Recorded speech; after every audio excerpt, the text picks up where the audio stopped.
Start off with the wonderful crunch of the espresso beans here. No, that's perfect. It's jumping us right in. They do have kick too, so you might want to watch out on that.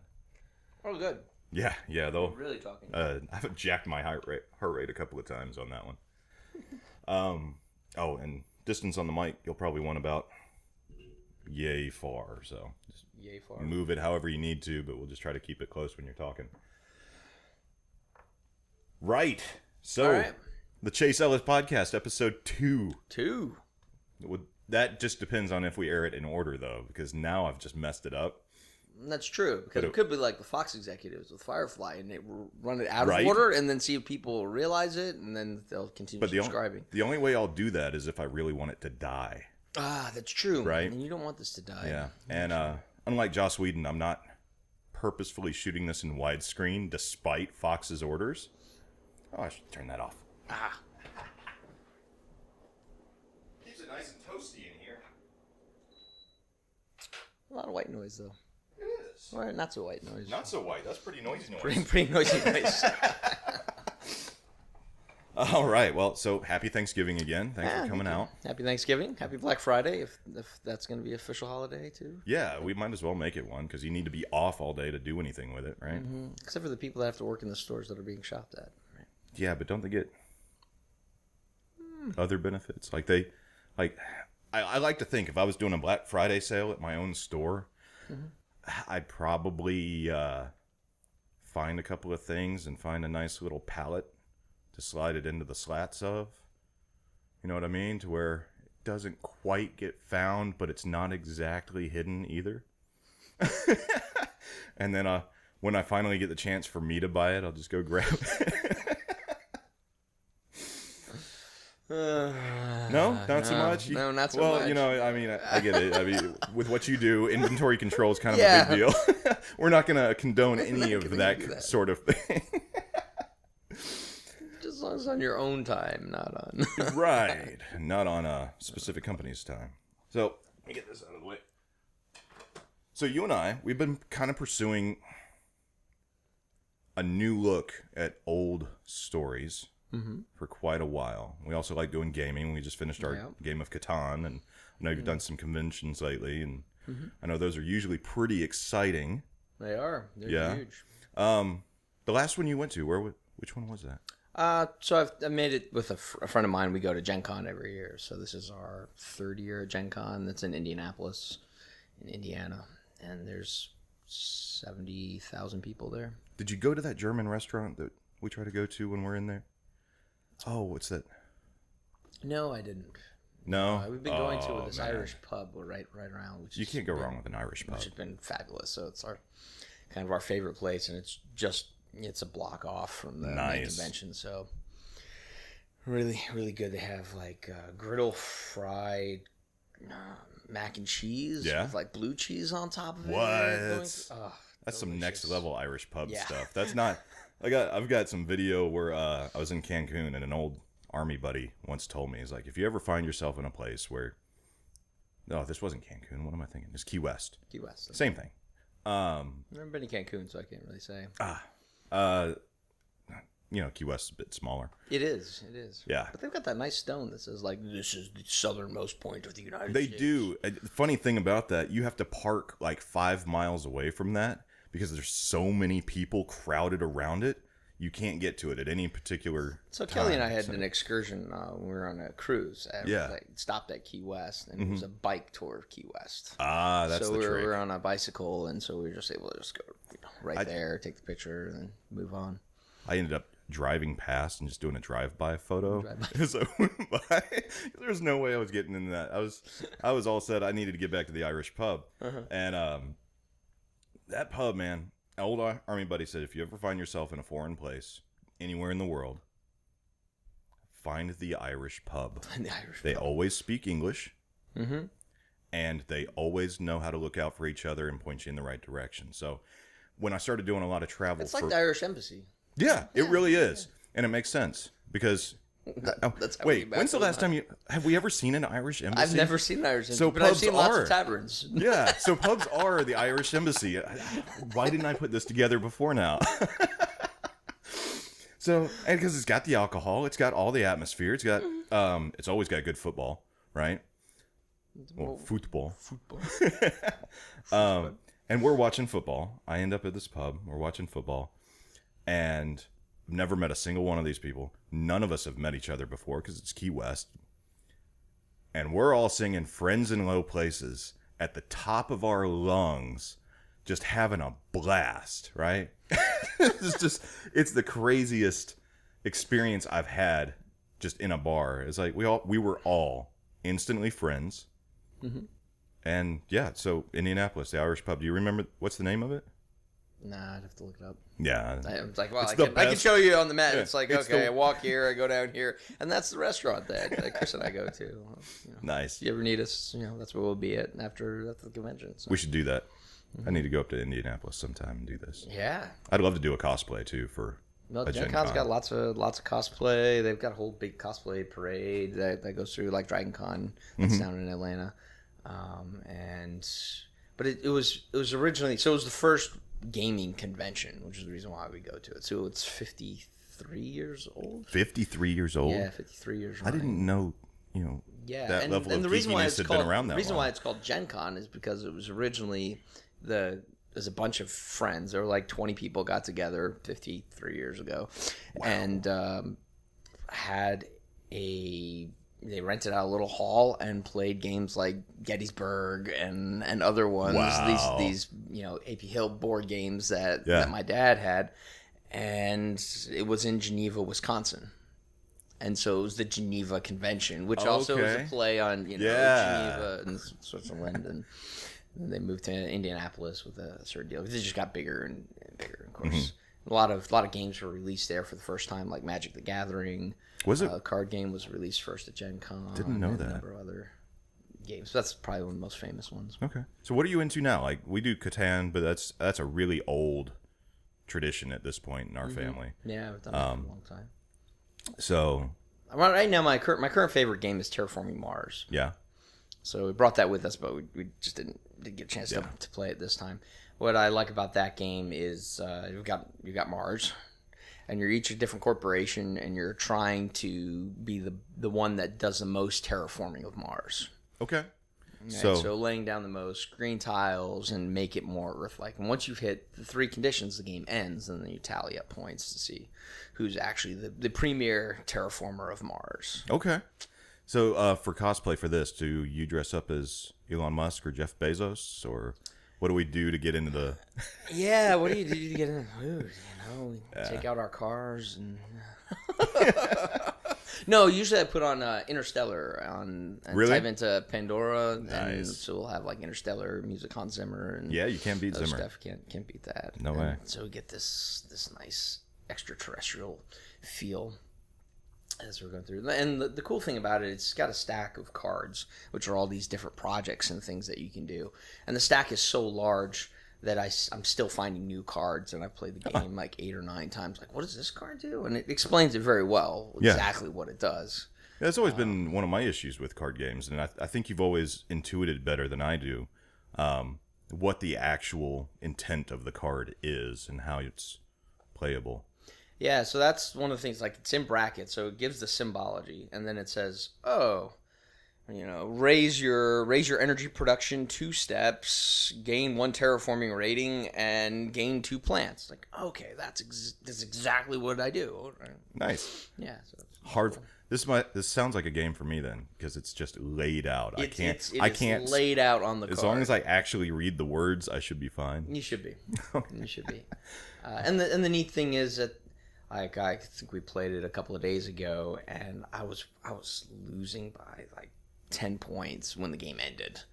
But I had enough points in my projects that instead of being like dead last place, like when the game ended, I ended up being in second place by 2 points. What? And it was like, oh man, if I had just played this slightly differently.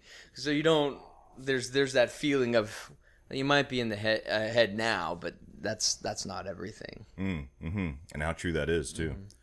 Just in everything in life. So that's fun. My boys are now Well, they actually played the last Terraforming Mars game with us, so they were both. I was surprised that Ben was able to do it. Really? He's 7, and he's actually able to now read, because he's able to read through the cards. Yeah. So, and understand what's going on. So. That's got to be neat too, because you've got 2 boys and a girl, and you're seeing them come up and start to get into some of the things that you Rose, really enjoy. A lot of Rose, she wants to play too, Yeah. but she can't read yet, and so we're like, hey, you got to read first. Well, knowing your kids, that's like 5 weeks away or something, right? Starting there. Yeah. Starting there. Yeah. Well, I bring up games because one of the key things about gaming is, and I think this is one of the attractive elements at a core level, is it's the archetypal hero myths, but in like a training environment. So you've got the live action role playing, you've got D&D, you've got you got to help me with some other ones because I'm so out of date. I'm just gonna date myself here. So there's all different, and then there's been an explosion of board games, and there's an explosion of all kinds of games, and a lot of that having to do with Kickstarter, a lot of that having to be with, like, I guess, geek or nerd culture kind of going mainstream in a lot of ways. Like, everybody loves Star Wars and everybody loves these things, and it leads on, and it's not a, hey, this is something I just do on the side. It's, oh, this is something I do with 1,000 other people. Yeah. On the side. You can go to convention after convention, anime conventions and cosplay and gaming and all these things all together. So, but the variety of games that gets split up in my game shop is, you've got your board games, which are cooperative board games. There are RPG board games. There are strategy board games, historical board games. Then you've got your living card games. Living card games? Living card games, which is different than a collectible card game. Right. So a living card game, it gives you all the factions all at once. And everybody's got the same cards. And they can be cooperative or not cooperative. So we're talking Dominion. Would that fall into that category, or is that different? Dominion is slightly different. Okay. But this is more like 5 tribes. But Fantasy Flight Games is big into it. I've got Lord of the Rings card game. Yeah, how's that? That's LCG. So I'm playing that with my boys. Yeah. And that's really cool because we can build the decks together and we can build them to complement each other. So, like, I've got a really fighty deck. Kevin's got a kind of a flexible deck that is, he can fight, but he can also do some questing things. And Ben really likes to quest, and so Ben puts all of his stuff into questing, and then I protect him so he doesn't die. Cool. It's kind of thing. It's like, all right, well, you take the spider, but I'm going to sentinel, so I'm going to take the damage for the spider, and then I'll ranged attack and kill that spider. Nice. And Father and son going into battle together. I love it. Yeah, the three of us, and then it gives that sense of adventure. The nice thing is that's again set between The Hobbit and the Fellowship of the Ring. Yeah. But you're able to throw together characters like Gimli and Legolas before the time and see things like, oh, this is how they play together, or Eowyn and stuff. So there's, so you got your card games, and you got your miniatures games, and you got War Machine and Horde, which is a big one, but the biggest one in the room is always going to be Warhammer. Okay.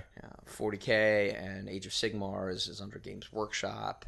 And then they've really done a really good job in the last 7 to 10 years or so of like little expansions out of that. So you got a skirmish game type of Age of Sigmar and a skirmish game type of 40K, and then let's take the scale down and you can play Adeptus Titanicus, and you're just playing with Titans, but they're all like a smaller scale, so you get the feel of Titan battle, which is almost like BattleTech. So BattleTech type feel, but in the 40K universe. Dating ourselves again with BattleTech. And BattleTech's re-released at least 2 more times since. Oh, it's so since true. We played. We're so old. It seems like somebody's always releasing that. So we've got tables.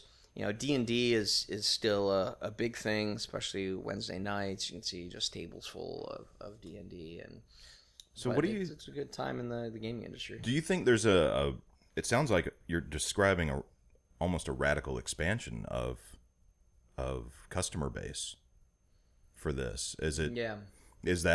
Would that be correct? Or is this, do you think, just more people finding joy in coming together, and they've always kind of done this? So I've also seen and heard of kind of when video games are really becoming big, and when I was playing tabletop, a war game here, it's like, wow, these video games, they already roll the dice for us. They already tell us these different things. Yeah. It'd be cool. We're just going to all sit around on our computers and play against each other.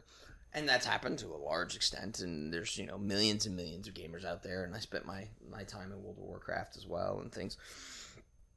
But what we found is that human element, that eye contact, that actually, war games most of the time in the game shop are more friendly. So it's like, oh, do you really want to make that move? Oh, really? Because that's really kind of crappy. Yeah. It's not a Shark Tank. Typically, typically. I mean, you go to a tournament, you're going to be a Shark Tank, right? Yeah. But now I'm finding like gaming shops sending teams to other gaming shops for the tournaments. Okay. And so you're friendly on the Thursday night when you're playing against each other, and you're cutthroat against the other guys from warfare games down the street. Is in our Gigabytes, is in our Meeple Mayhem, and so we'll stick together and. Yeah. Oh, absolutely. Yeah. But we still get along with everybody because when it comes down to it, at the end of the day, we're just a bunch of people playing with toy soldiers. So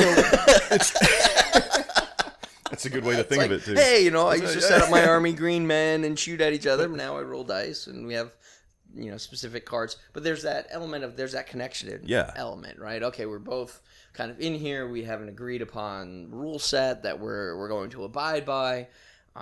You might understand the rules better than I understand the rules, but let's help each other out through this thing. Oh, isn't this a cool combination that I might not have thought about or have seen before? Or do you think this is a response to the continuing polarization of the nation through politics or culture against culture? Because it sounds like you're finding a Belgium. You're finding a common ground, where you can really just kind of work out your differences. Yeah, and you really don't care about political affiliation when you're trying to destroy it. You can tell different people like to play certain factions, which happen to be like one faction is a little more Russian or a little more American, a little bit more, nature loving. Yeah. Kind of going through, but just because you play that faction doesn't mean you're a Russian lover or you're a nature lover. It's just like, oh, well, I really like this aspect of the faction. Well, it seems to be stripping the stigma off of whatever it is that you're truly passionate about. It's taking away that whatever that magnetic field is that we're creating in day to day. It's removing that, and you get to be you and your personality without that instant judgment right out the gate. Maybe. Yeah, I mean that could be plain, but it is a way that we can come together without. Yeah, it doesn't even come up. Different walls. It really doesn't, because we're talking our geeky, nerdy things, and talk to Kelly about it and our eyes glaze over and right. we move on. But this is one of the nice things about having my boys and having my boys grow up a little bit is we can talk about Lord of the Rings card games or talk about some of these other. He's starting getting into Monster Apocalypse is the thing that Kevin's got me into. Okay. So have you watched Pacific Rim? I'm aware of it. No, I've not watched it yet. Right. So big kaiju monsters come out, and then we have these big mech suits that destroy them. Well, it's kind of like that. And you take King Kong, and you take Planet Eaters, and you take all these big monsters, and you're in the city, and you try to kill the other guy's monsters. And you're throwing each other and body slamming each other into buildings and all this stuff. But we can talk about all the stats on that back and forth with my 9-year-old, and it's cool. It's a way of bonding. Like they say, like humor, like dad jokes. Why are dad jokes so good? Why are dad jokes? I feel like I'm getting set up for a dad joke. This feels like a setup. No, they actually somebody thought that it was a great idea to say like, hey, well, why are dads so associated with puns, and why are dads using this all the time? And what they found is that it was used in this study of however many dads are going all the way through. That humor is a way of breaking down barriers, even if it's bad humor. Well, if you laugh together, right? Laughing together is a way of bonding, right? So it's like eating together, right? When you eat together, it's like, hey, look, you're not trying to poison me. I'm not trying to poison you. We both feel better about this. Yeah. And the same way, laughing together is like, oh, we found some commonality that was funny. Right. Well, and that's why a lot of speakers open with a joke. They want to connect with the audience. You want to connect with the audience. It's or a story, right? They say always open up with an anecdote or a story and you'll be able to connect. In this way, they're saying that there's also the dads especially use a lot of jokes with their daughters. And why do they use it with their daughters? Because they're the most uncomfortable with them? Because it breaks down whatever there's that whatever latent sexual tension as the daughters, especially as the daughters go into teenage years and such like this, and they look more and more like their mother. Just neutralizes it's just like, well, let's setting all this aside, Daddy says stupid things, and it's funny, right? Yeah. Our dad joke's really funny. Whenever everybody asks that, they are always inevitably laughing, thinking of some dad joke that their dad has said, and it's like, oh my goodness, yes, it is funny. Well, and the nice thing about dad jokes is really the humor in it. I think the core root of this is it's a parody of itself, and it's one that is funny. Like the whole idea that dads get together and come up with corny jokes, because that's what dads do, is a joke on dads in it of itself, and then you all laugh at but we do. We actually do that. But my wife tells me all the time. But you were telling these jokes before they were dad jokes. I was like, yeah, but we got to train because that was my dad was telling these kind of jokes and these things, and yes. And now I've got my kids trying to tell dad jokes. Yes, which is funny. That is cool. That's got to be something in and to of see. itself. I'm like, no, not quite there, son. Yeah, not quite there. Almost. But you're getting. Okay. Are you going to pass down the great book of dad jokes at some point? Although Ben had us, we went to Waffle House 2 weeks ago, and Ben had us all like laughing out loud. So apparently he looked at me over, and this is not going to really come through the audio as much as a video, but he showed the sign language for please. Yeah. Right. The please. Yep. Right. So he goes. It's the gesture from the chin out. Yeah. And then he says, "Dad, please is like this," and he gestures out and small, and he's like, "And barf is like this," and he puts his hand in his mouth and he goes way out. And I was like, "Oh my god!" Oh, that's great. It's great. Yeah. That's projectile. This is it's like projectile. You speed it up. You accelerate the movement from the mouth if it's a projectile. Like, please is this nice little motion and barf. Just dying, It's that kind of thing that brings us all together. Yeah. We'll remember that. Well, I mean, you and I are laughing pretty hard at it. Coming back, you mentioned Lord of the Rings and there being an interactive game that you're bonding with the kids through. And I think that's a great one because I really think of Lord of the Rings and The Hobbit as modern myth. Mm-hmm. I think it really incorporates, much like a compression file, a zip file, is reducing. It's not reducing. It's distilling down to the really archetypal elements of the hero and the villain and and what's really neat about it is it's got the supporting characters because there are archetypal friends, right? Oh, Sam is the archetypal best friend. He's the guy that you can count on no matter what. You deeply care on it. And this is something too that I think's been lost a little bit in the modern age is the idea of an intimate friendship because we instantly start saying, oh yeah, they're gay. It's like, no, there was a time, and there still is a time if you meet the right people, where they are so close as friends. They genuinely have this love that's unique to friends. Yeah. So anyway, Tolkien, I think, does a great job of covering all of those characters, the mentor and so on and so forth. You and I have been pursuing interpreting the old myths a little bit differently, just kind of, I wouldn't say differently, but adding to layers of analysis for the interpretation. And we've kind of come at it from two different angles. Like, yeah, that was surprising. I think that was really cool. I don't know, 6 months, a year ago, when it's like, oh, you're interested in this stuff too? Like, yeah. Wow, oh, cool. And then we could actually have something to talk about. Yeah. They're like, oh, I need to call Chase. And you can't watch The Lion King the same too when you start looking at stories this way. It's like, oh, there's Cain and Abel, right? Mm-hmm. You start seeing the similar stories that are just timeless in there. But so you're a practicing Messianic Jew. Am I saying this right? Or how would you say that? So, it's as time has gone on, I'd say I'm more practicing Messianic Gentile. Okay. Because I'm not born Jewish. We're not. Mm-hmm. Yeah, so my mom's not Jewish, and I didn't go through a formal conversion. Okay. So therefore, being a Messianic Gentile. So part of the Messianic movement, attended Messianic synagogues for 25 years now. You were an interim rabbi for a while, right? Well, not quite. How does that work? I don't even know the politics like of something like that. Yeah, when I had some issues, I just congregational leader is what I would. Okay, I would say. I mean, all I ever claim is layman, right? But yeah, so I'm sorry. What was the question going on? But that's how I describe myself. Just another example of how you. So I was brought up not Messianic Gentile, so I've got a good deep Protestant and Baptist, and with a lot of Catholic influence too, actually mixed in there, because I like traditionalism.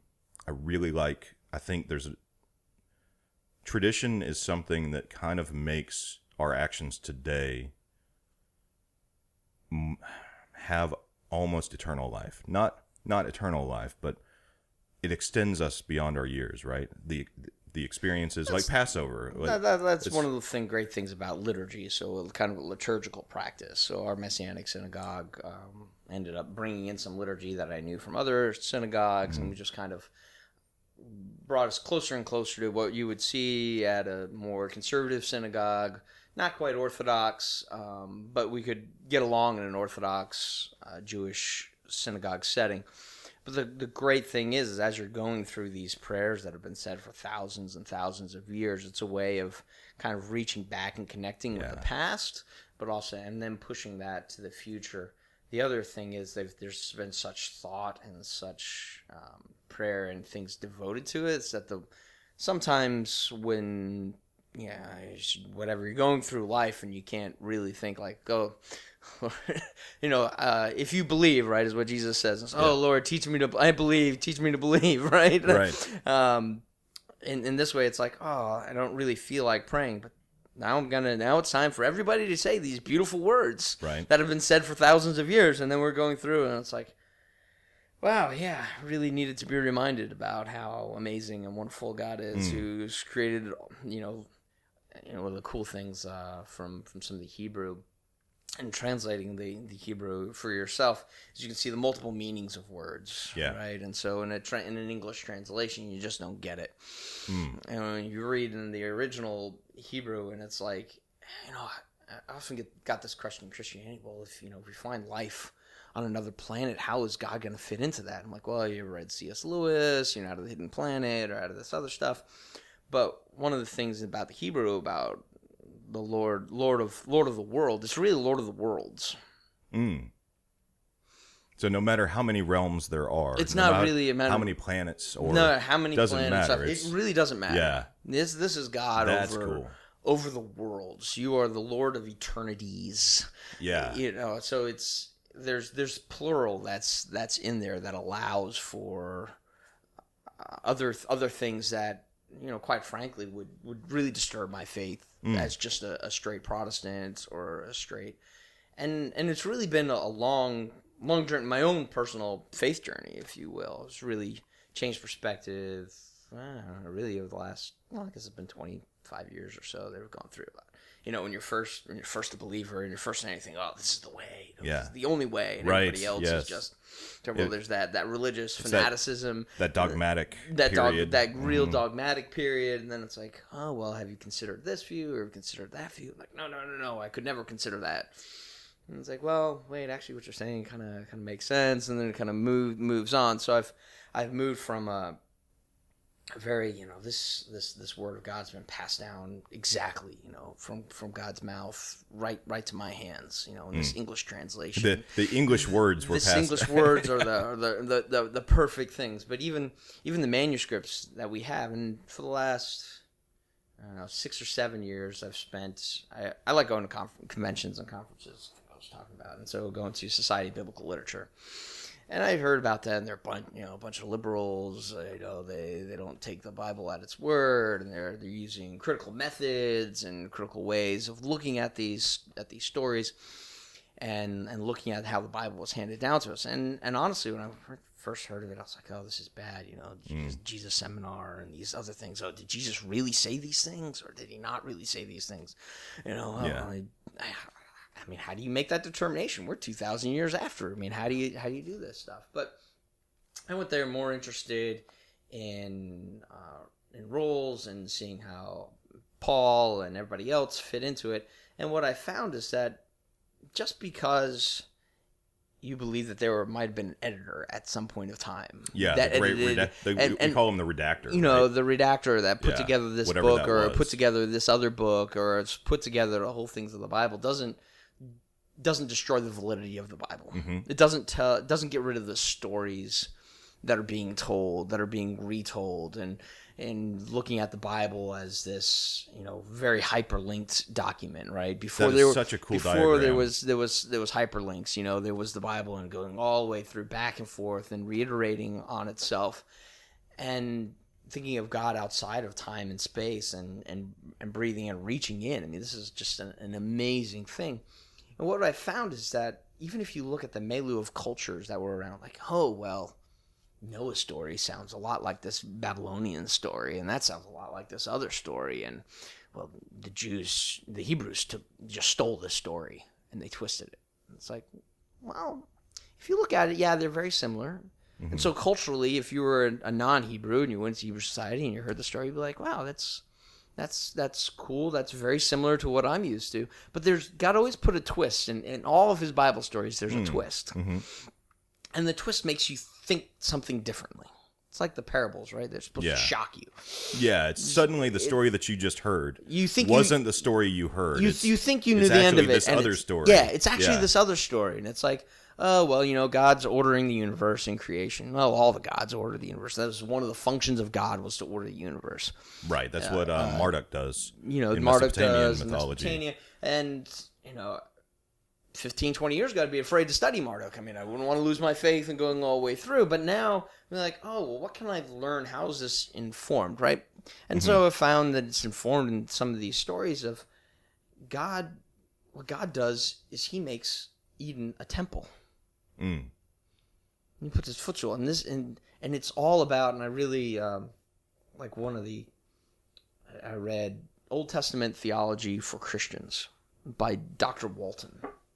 And it was released, I think, this past year. And it's a really good conglomeration of all of his books. But he makes his thesis of the entire book is that the Bible, the Old Testament, is really all about God's presence on earth. And God wants to be present on earth. And ultimately, right, and you go into the New Testament, now God's present in our lives. Right. And in our hearts. And so what Walton says as he's moving is that he's putting his presence here on earth. And what does he do? He creates man at the end, and man is the pinnacle of creation. And ultimately, actually, women is the pinnacle of creation, right? Because it's created after man, right? It's the Mark II. Blessing. It's like, I made man, and I had to do better, right? Yeah, we can. I think we need. It's like the Cybertruck versus what the Cybertruck will probably be. As. Yeah, we could do better. Yeah, we got the blocky guy here. He kind of has all the muscles and all the stuff, but there's no grace to it. Let's put a grace to it. Let's give it some finesse, some beauty. And the story is that the story is telling us that we're all created, that man is made a little lower than angels, and we're made in his image, and we are the pinnacle of creation. And if you look at all the other stories, what is it saying? Oh, well, the gods are lazy SOBs, and we're really created to be slaves. We're made out of mud. We're made out of these other things. Oh, crap, we made these human beings. Oh, because I'm tired of getting food for myself, so I'm going to go ahead and get some food. But you look at the Bible, and it's like, no, man is the pinnacle of creation. When you look at man, you look at God. He's made in the likeness and the image of God. And that statement alone, I agree with Peterson on this, that statement alone is the foundation of Western politics. It's the foundation of Western society. And we get rid of that, and that's the foundational story of going through. And if we get rid of that thing, then you can dehumanize. You can lead to what we saw in the horrors of the Holocaust, of being able to say, oh, no, they're not made in the image of God. They're just, if we just all evolve, well, we're going to be the super race. Right. And it's, that was prevalent all over the world with eugenics and and it started here. The Darwinian theory, right? And so That's one of the tough things to look at. Well, how do you reconcile the Darwinian theory then with the creation story? Have you thought about this? I have, because we talk about evolution, right, as still unfolding. And one of the concepts that I've been working on lately is that, like children, like a dad and his son building a car together, God wanted somebody with his logos, his ability to breathe life into creations similar to him, to also create with. And so I feel like I'm beating on a fender on the back of the car while my dad is building this beautiful suspension system or a really cool engine in the front. And every now and then I'm going to mess up. I'm going to be like, I'm going to put like a crease in the fender somewhere, and I'm going to love it. And he's going to be like, no, here's we need to do that a little bit differently. But then he'll also go, that's beautiful. That's me in you showing up in your creation. And so with this concept of being created to be a co-creator in creation in this realm with God. Yeah, we're his icon, right? And well, now that means that creation wasn't over after the 7-day period. Because it does say he rested. It's like, he didn't say he was done. He just rested. No, and that's not even the concept of rest, which is interesting. Going through, right? So if you look at the Mesopotamians, if you look at the story of Marduk, if you look at some of these other things, they also rested. But when a god in those stories rested, it wasn't he took a nap. Well, yeah, right. It was that he created this edifice, he creates this temple, and he goes up in his temple that he created. He goes into his creation, and he is now ruling. He's able to rest from the work of creation because now he's created this edifice within which to rule. So Marduk makes his own, right? And so now we're co-creators. We are his icons, or almost we are his idols as we're going through. We are his representations on earth. Ambassadors. Ambassadors, right? Personal representatives. And then we're able to co-create with him. So I know some people have, like, especially like our mother-in-law, came to the Lord because of, because of creation, and that you could be scientific and still believe in God and still believe in Jesus. And what is it? 70% of the Nobel Peace Prize winners, I just read this statistic, are Christians or believe in at least a higher power. I know for a long time it was about 90% of the world believed in some kind of high spirit of some form. And, my wife's a scientist, and the vast majority of people that she works with believe in God and go to church and stuff. And the whole scientific method came because of Christians. Right. Why? Because it's like, well, if God created this world and he created it with laws and things, it should be something that we can examine and we should be able to know. And just like but if it's totally random, right, then there would be no laws, there'd be nothing governing this, and all of a sudden I can be here, and the next thing you know, I'm on the other side of the world because it's total chaos. Right. Yeah. But that's not how. But that's not how the world works. Right. Right. And we've been investigating how the world works, and we've figured out so many things about how the world works. And to me, that's a testimony of, well, there's some God, there's some higher power that put things in order. Right. That's kind of the order out of chaos. Right. And that's what the purpose of the God is. The presupposition for the investigation is that there is an order to be found. Right. Right. And in order for an order to be found, it's like, well, it makes a good case, I think, and obviously this is shortcutting a lot of discussion on the topic, but it makes a good argument for intelligent design of some form. Now, we could go with the Elon. Elon's not against the idea that this is a simulation, and he's also said something along the lines of, we're moving toward a simulation, which we've got VR, augmented reality, that kind of thing. He's not wrong there, but I'm not buying into that. Yeah. That it's already a simulation. So one of the things that Messianic Judaism is really good at is it brings in not just the Christian leaders of thought, but it also brings in, hey, how's the Jewish thought advanced in the last couple thousand years? Yeah. What have the rabbis said about these texts? What have the rabbis said about these different ideas? And obviously in their different time periods, The Jews and Christians have interacted often in very negative ways, often in opposition to each other, and that's been going on for 1900 years. But we're still studying the same scriptures. We're still looking for the same insight. Ultimately, we're looking at the same God. Right. And so the insight that can be gleaned from some of the Jewish sources and from the Jewish rabbis that have investigated, they really know their language the best. Oh, these words are similar, and some of the midrash and the stories that they say can give light and new meaning to stuff. And this is one of the things that I was really interested in asking you about, because you've got such a hearty background and there's always so much more to learn. But sure, but you're talking how many? At least 8,000 to 10,000 years of written. Yeah. So you've got a lot. You've got a lot written about it. And one of the interesting things, I guess, 15, 20 years ago, one of the rabbis was like, "Hey, we had a lot of like sola scriptura people," and I was kind of tended toward that. And then my faith was like, "Oh, all you need is the Bible," and that's not true. He's like, okay, it says in the Ten Commandments, it says, keep the Sabbath. How? How do you keep the Sabbath? Oh, well, it lays out a few other things. He's like, don't work. It's like, well, that's cool, but it never defines work.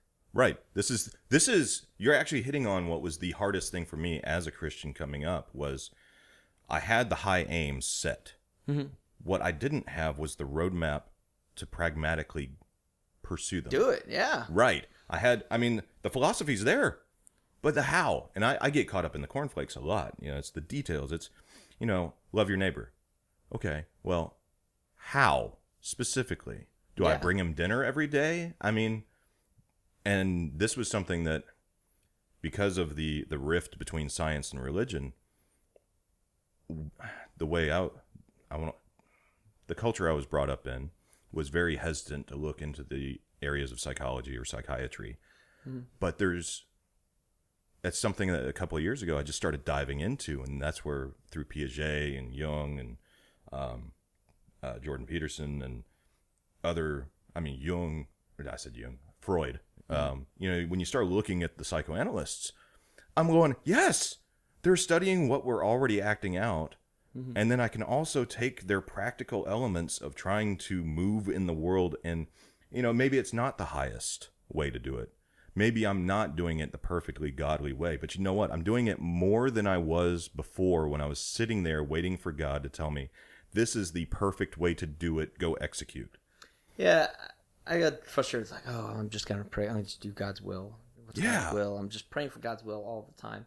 And he, he's set out. He's got all these instructions, but there's things that are missing. So the rabbis fill a lot of those in. And so that's what a lot of this thing is like. Sanctify the Sabbath. Well, how do you make the Sabbath separate and apart? Oh, well, let's light some candles. That's pretty. Okay, so we light candles every Sabbath. Making it different. Oh, well, how do we distinguish that it's off? Well, we light a big candle at the end, and go through, right? So there's ceremonies and practices that have been brought in, and Christian society, and especially through the Catholics, a lot of the liturgy and other things have been built up as well with the Advent, and this is how we're going to celebrate Christmas. This is how we're going to celebrate Easter. This is how, in the other way, this is how we're going to celebrate Passover. And it's these kind of traditions and the liturgy that connects to the past, that leads us to the future, but also tells us the how. Right. And if we also remove ourselves from the how, we say, oh no, I know a better way to do it. It's really a pompous act to be able to say, oh, I can read the Bible better than anybody else has. Even people that spent their entire lives doing it, and I'm just doing maybe 15 minutes a day. Right. And it's like, well, let's learn from these people. So my attitude toward commentaries has changed, and from being anti-commentary, I just need the Bible, to hey, let's find out what these 8 really smart people have said about it. Oh, I don't really like that. Oh, does he have a point or not? And really broadening the understanding and try to deepen as well. Yeah. About 6 years ago, are you familiar with the concept of Mussar? No. So Mussar is one of the best gems that we've gotten out. And it was in the 1800s, the altar of Kelm, and he was in Europe, and he decided, hey, let's practice. Right? Life life hits each of us differently, and we all react to it differently, and life is our curriculum. Life is our curriculum. And what might be really hard for you, Chase, is really easy for me. And what's really tough for me might be really hard for you. It might be really easy for you, right? But we all know these different traits, right, and different values. We know how God describes himself. We know how we look at these things. But how do we practice to get better, right? We always we go to this thing and then we come up with a major test and we fail. I'm like, oh God, well, next time I'll be ready. But we don't do anything. And there's this next major test in our life, and something goes awfully bad, right? Floods come, the rains fall down, and the house falls. And great is that ruin, right? Right. Again. I love that part. I mean, when Peterson's broadcast, he was like, so what do we learn from this parable? And I told this to a friend of mine. I was like, so what do you learn from the parable? The flood is always coming. The flood is always coming. It's always coming. And so what Mussar does is it's a daily practice, and it says, all right, I'm going to pick 13 traits I'm going to work on. Generosity is one that I have a really tough time with. And it says, all right, for generosity, one of the things you can do is every day carry $1, $5 cash in your pocket and give it away. Intentionally give 5 ones out to people. I don't care what they have to do with it. Yeah. Give it to the guy that's got the sign on it. So we might buy drugs. It doesn't matter. It's not about him. It's the generosity. It's about you. Yeah, it's not the strategic conversion of the person to a better person. No. It's the generosity of the free giving to another human being. Free giving to another human being. And so that's been helpful. I like it. Keep cash. Kelly's actually better at it than I am. But to keep cash, to be able to give it to somebody, to exercise generosity. It's like, all right, well, then the next week. So for 13 weeks, you're doing 13 different traits. You're doing the same thing. There's journaling that's involved as well. Yeah. So journaling gets things ingrained in your head. You should be better at that. Well, I think we can all do better on that one. But that's one quarter. And then the next quarter, hey, I'm back to generosity again. Yeah. It's easier this time because it's the second time around this year. Yeah. And then, the third time around, it's like, oh, this isn't quite so bad. Now I can see. It's a way that you're able to see that are made progress. You're bootstrapping virtue too, is what's really cool. Virtuous traits rather. Virtuous traits. Like another one was, so I've really had to struggle with anger, and I think a lot of guys do. And there's a phrase, there's kind of a mantra that goes with it, and it's remove the match from the fuse. Make space between the match and the fuse. And so every time you're about to get angry, make space between the match and the fuse. Okay, I'm going to take a deep breath before I go, right? Yeah, anything to give you a gap. Anything's going to give that kind of a gap and give you a chance to think about it in your brain to calm down. But, practicing that, and then it's easy to fall out of practice, which is why it's better to do it in like a group with 2 or 3 other people. Like Kelly and I have like a kind of daily devotion. And then Alan Moranis is the guy that we go through. He started Mussar Institute here in the United States. He went through a real crisis of faith, went over to Hinduism for a little while. Oh, wow. Came back came back to Judaism and was just like, oh, this is what I was looking for, kind of a way, seeing the divine spark in every person. Like God said, he put his image on it. So there's a divine spark. There's something good in everybody. So how do I make the divine spark shine more brightly? Right. So how do I make his images and instincts? And so having gone through this over the years, we just think about these traits. And it's really nice. And I think one of the frustrating things I saw in Protestant Judaism, and I see it in Protestant Christianity and Messianic Judaism, is just that people come to the Lord and they're like, oh, they're so excited. But then there's no effect. This just doesn't seem to be an effective change in their life. Mm-hmm. Like, what is God doing in you and with you? It's like, oh, well, I don't have time for this, or I get so busy, or I can't believe my life is crap, or these terrible things that have happened. It's like, what are you doing? How is... And so in this Mussar, I feel, is kind of like a partnership. Yeah, well, and it's also doing a pragmatic... And it's a practical partnership. It's a cooperative training environment. Mm-hmm. And then it's not saying, here's the standard, meet the standard, the end. It's saying, here's the standard... Here are some ways to remove the obstacles between you and the standard.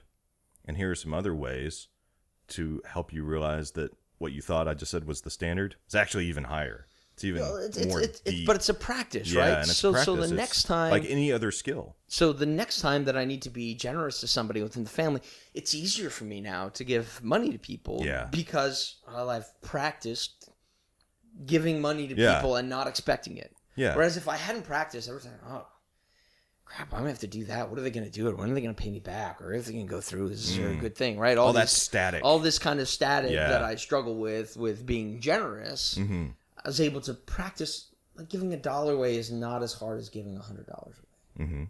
But practicing helps. But now you can give $100. Now I can give $100. We are taking donations, by the way. Easier. I'm just playing. It's easier. I'm not saying it. Oh, right. I'm not arrived Not yet. going to happen. Not arrived yet. But right, but there's a steady pace. Yes. So that's been helpful. That's and then we kind of moved in kind of on that. I got frustrated with some of the parenting, right? So I have 3 kids. And some of the parenting books have certain practices. So I've almost made some of those practices like, okay, I'm going to work on this practice is going to be my Mussar for the week with my kids. Like, nice. Okay, wow. Yeah. Instead of getting angry and yelling at them, I'm going to give them options. You know, okay, I'm going to give them options to do this or that, but I'm going to be good with these options. I practice that for a week. Oh, that's better. Okay. What's the other thing I was supposed to practice? Okay, now this next thing for this next week. But doing it only for a week is also kind of a short time period. I only have to do it for a week. Yeah, it's only a week. What's a week? And it goes by so quickly. Like, oh, wow, we're on to the next thing already. Yeah. But, it's that repetitive. Okay, I'm going to do this 4 times a year, but they're going to be separated. And that's been a really, really cool thing that we've integrated into our lives. Besides the feasts, the festivals, the timing of life. So it's that rhythm of life that I really have enjoyed in Messianic Judaism. Here I am, I can read it in the Bible, and then we celebrate that feast. Yeah. Right? That's cool. And there's a way to celebrate that feast that's not in the Bible, but that has grown up over time and connects us in with the kind of the larger community. And so I know, too, and I know we need to wrap up here because you guys are getting ready to get on the road. Yeah. I'm sure we've already done an hour.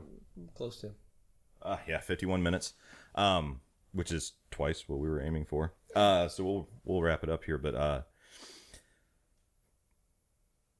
the Hebrew, what do you even call them? It's not what you would call, I guess, just the Hebrew stories. Like the grape, is it the great grape? The giant grape? What's the plum? What is this? Help remind me. You were telling me about this. You're telling me about this thing, and it's like you're like so in the world to come, right? So the meal Messiah is a yeah. great Orthodox tradition that Messianic Judaism has co-opted, and basically it's the last day of Passover, and we get together and we have fish, which is appropriate because Messiah, when at the end he cooked fish for the disciples, and they swim in. So it's just the meal of the Messiah, and it says what's going to happen in the world to come. What are we going to do? What are we going to do? And it's like, it's a whole great song, which I could sing, but it would take more than 9 minutes. That's the other thing about we're going to eat the Leviathan, and we're going to eat the ox. That's going to be our meal. You've got like a 10-minute song that goes with this. Yeah, I do.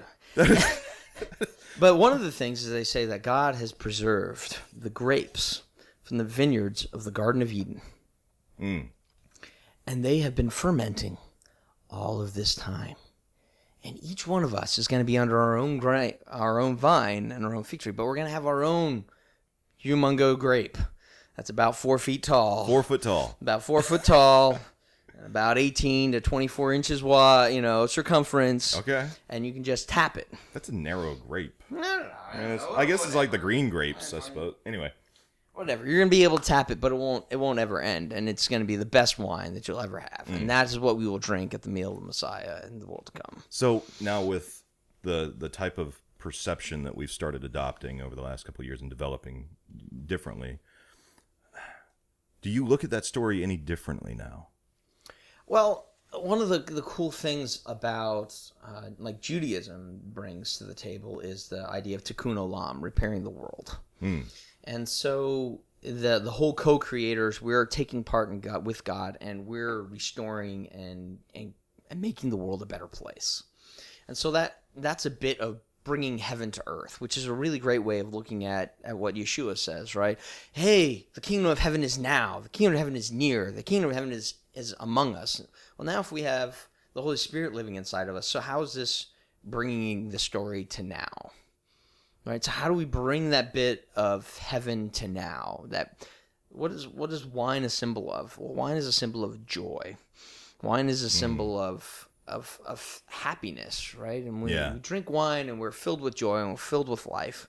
So how do we bring this life to now? How do we enjoy the now as well as thinking of later? Like I'm still looking forward to that time to come, but I'm going to enjoy a glass of wine with my friends. Yeah. Right, and as Ecclesiastes would say, hey, it is a blessing from God to be able to enjoy the fruit of your labors, to have good food and good drink, and and they weren't talking about really clean filtered water. No, well, yeah. I mean, not exclusively, anyway. So how do I bring that big story to now? It's like we've defeated chaos. We should eat. We're eating, what chaos has provided for us. So how do we create order in our own home in order to create a bit of heaven now, and we can enjoy it with everyone that's been before us and everyone that is to come, and that's here with us now. That's really cool. Yeah. Thanks for doing this. All right, Dan thanks, Stevens. Chase. This was a lot of fun. It was a blast. I appreciate your time. Hope you have a safe trip back to Hotlanta. Yeah. Or you're going to Hotlanta, or are you going? Oh, we're in Marietta. It's just north of Hotlanta. Well, yeah, but you're not going to Virginia or somewhere to see other family. No, okay. No. Going back. Good stuff. Well, I'll go ahead and cut off the recorders. All right. Thanks, Chase.